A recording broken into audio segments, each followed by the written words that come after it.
Hello everyone, আসসালামু আলাইকুম। Welcome back to সংজ্ঞা রান্নাঘর। আশা করি সকলে ভালো আছেন।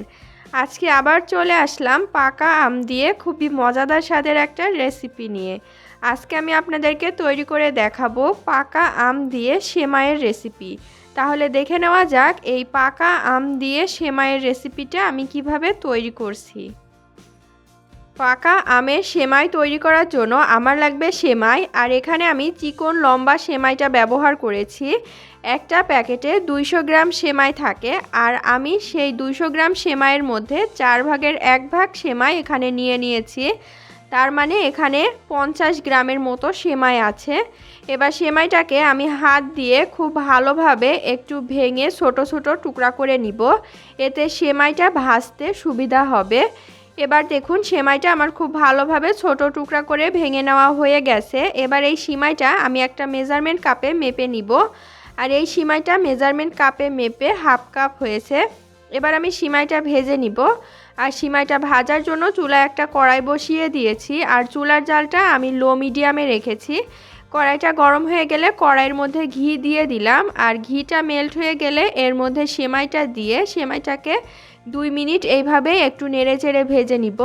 যখন সেমাইটা 2 মিনিট একটু ভেজে নেওয়া হয়ে যাবে তখন এর মধ্যে দিয়ে দিলাম বাদাম কুচি, আর এখানে আমি নিয়েছি কাজু বাদাম, কাঠবাদাম, পেস্তা বাদাম আর কিশমিশ। আর বাদামটাকে এবার সেমাইয়ের সাথে খুব ভালোভাবে আরও 3 থেকে 4 মিনিট ভেজে নিব।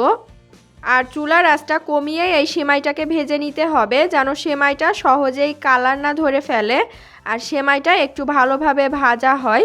আর কিছু কিছু সেমাই থাকে যে একদমই ভাজা থাকে না, সেইগুলো কিন্তু একটু সময় নিয়ে ভাজতে হবে। এই যে দেখুন আমার সেমাইগুলো ভেজে নেওয়া হয়ে গেছে। এবার আমি সেমাইগুলোকে উঠিয়ে নিব, আর সেই একই কড়াইয়ের মধ্যে আমি দিয়ে দিব মেজারমেন্ট কাপের 2 কাপ তরল দুধ। আর এখানে আমি গরুর দুধ ব্যবহার করেছি, আপনারা চাইলে এখানে যে কোনো প্যাকেট দুধও কিন্তু ব্যবহার করতে পারেন। এবার চুলার আঁচটা আমি মিডিয়াম হাই হিটে করে দিব, আর এই দুধে একটা বলক উঠিয়ে নিব। যখন দুধে একটা বলক চলে আসবে তখন সব কিছু খুব ভালোভাবে আরেকবার একটু নেড়ে দিয়ে নিয়ে এর মধ্যে দিয়ে দিতে হবে স্বাদ মতো চিনি। আর এখানে আমি 1/3 কাপ চিনি নিয়ে নিয়েছি। এবার চিনিটাকেও খুব ভালোভাবে নেড়ে চেড়ে একটুখানি মিশিয়ে দিব, আর চিনিটাকে গলিয়ে যখন চিনির পানিটা একটু শুকিয়ে যাবে তখন এর মধ্যে দিয়ে দিতে হবে ভেজে রাখা সেমাই। এবার সেমাইটাকে খুব ভালোভাবে নেড়ে চেড়ে এই সেমাইটাকে এবার রান্না করে নিতে হবে 5 থেকে 6 মিনিট চুলার আঁচ মিডিয়াম হাই হিটে রেখেই। ততক্ষণে সেমাইটা খুব ভালোভাবে সিদ্ধ হয়ে যাবে। আর অবশ্যই সেমাইটাকে একটু চেষ্টা করবেন একটানা নেড়ে চেড়েই সেমাইটাকে খুব ভালোভাবে রান্না করে নিতে।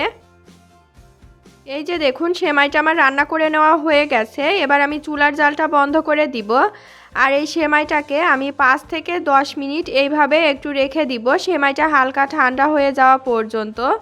যখন প্রায় 5 থেকে 10 মিনিট পর সেমাইটা হালকা ঠান্ডা হয়ে যাবে তখন এর মধ্যে আমি অ্যাড করব হাফ কাপ আমের পিউরি।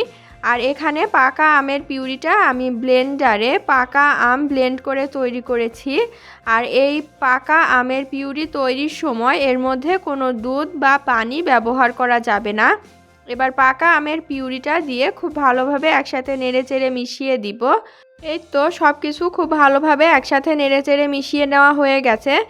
এবার এই পাকা আমের সেমাইটা আমি একটা সার্ভিং প্লেটে সার্ভ করে নিলাম, আর ওপর দিয়ে আমি কিছু দিয়ে দিলাম বাদাম কুচি। এবার দিয়ে দিচ্ছি কয়েকটা পাকা আম কিউব করে কেটে নেওয়া, আর সব শেষে এর ওপরে 3 টুকরো চেরি দিয়ে পরিবেশন করে নিলাম। তৈরি হয়ে গেল খুবই মজাদার স্বাদের পাকা আমের সেমাই। আর এই সেমাইটা খেতে কিন্তু অনেক মজাদার, আর দেখুন অল্প সময়ে তৈরি হয়ে যায়।